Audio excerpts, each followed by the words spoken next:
দুর্মুশ পাকিস্তান, বিশ্বকাপ ফাইনালে ভারতের মুখোমুখি আবারও অস্ট্রেলিয়া। ভিডিও শুরু করার আগে আমাদের চ্যানেলটি সাবস্ক্রাইব করে, ভিডিওটিতে লাইক শেয়ার কমেন্ট করে আমাদের সাথেই থাকুন। অনূর্ধ্ব-19 ক্রিকেট বিশ্বকাপের দ্বিতীয় সেমিফাইনাল ম্যাচ খেলতে নেমেছিল পাকিস্তান ক্রিকেট দল। অনেকেই আশা করেছিলেন এই টুর্নামেন্টের ফাইনালে ভারত এবং পাকিস্তান একে অপরের বিরুদ্ধে লড়াই করবে। কিন্তু দ্বিতীয় সেমিফাইনাল ম্যাচে অস্ট্রেলিয়ার বিরুদ্ধে 1 উইকেটে পরাস্ত হল পাকিস্তান ক্রিকেট দল। আর সেই সঙ্গে বিশ্বকাপ ফাইনালে ভারতের পর অস্ট্রেলিয়াও নিজেদের সিট কনফার্ম করে ফেলেছে।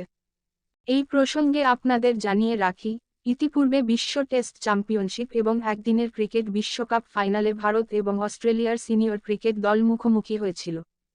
কিন্তু 2-12 হেরে যায় টিম ইন্ডিয়া। এবার কি উদয় সাহানের হাত ধরে ভারতের ভাগ্যের চাকা ঘুরবে? কমেন্ট করে জানাতে ভুলবেন না। এই ম্যাচে অস্ট্রেলিয়া ক্রিকেট দল টসে জয়লাভ করে প্রথমে ফিল্ডিংয়ের সিদ্ধান্ত নিয়েছিল। মিডল অর্ডারের ব্যর্থতার কারণে পাকিস্তান ক্রিকেট দলের হাল কার্যত ল্যাজে গোবরে হয়ে যায়। দলের 8 জন ব্যাটারি 1 অঙ্কের রানে প্যাভিলিয়নে ফিরে যায়। আজান আউইশ এবং আরফত মিনহা সেই ম্যাচে দুর্দান্ত হাফ সেঞ্চুরি করেন এবং দলের স্কোর শেষ পর্যন্ত সম্মানজনক জায়গায় নিয়ে যান। 48.5 ওভারে পাকিস্তান মাত্র 179 রানে অল আউট হয়ে যায়। অস্ট্রেলিয়ার হয়ে 6 উইকেট শিকার করেন টম স্ট্রাকার। এরপর ব্যাট করতে নামে অস্ট্রেলিয়া ক্রিকেট দল। Aussie opener Harry Dixon half century করলেও অস্ট্রেলিয়ার টপ অর্ডারেও 10 দেখতে পাওয়া যায়। মিডল অর্ডারে অলিভার পিক এবং টম ক্যাম্পবেল কিছুটা হলেও ম্যাচের হাল ধরেছিলেন। একটা সময় অস্ট্রেলিয়ার জয় কার্যত নিশ্চিত বলেই মনে হচ্ছিল। কিন্তু শেষবেলায় পাকিস্তানের পেস বোলার আলী রাজা পরপর উইকেট শিকার করে ম্যাচের রং একেবারে বদলে দেন। একটা সময় অস্ট্রেলিয়ার স্কোর 102 রানে 5 উইকেট ছিল।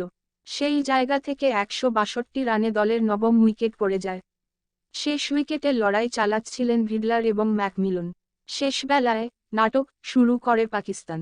নাসিম শাহর ভাই উবেইদ শাহ জুতোয় নাকি কোনো সমস্যা দেখা গিয়েছিল। ধারাভাষ্যকাররা বলেন অস্ট্রেলিয়ার মনোসংযোগ নষ্ট করার জন্য কিছুটা সময় নষ্ট করা হয়েছে। শেষ ওভারে দরকার ছিল আর 3 রান। শেষ পর্যন্ত অজিরা নিজেদের নার্ভ ধরে রাখে এবং এই ম্যাচে জয়লাভ করে।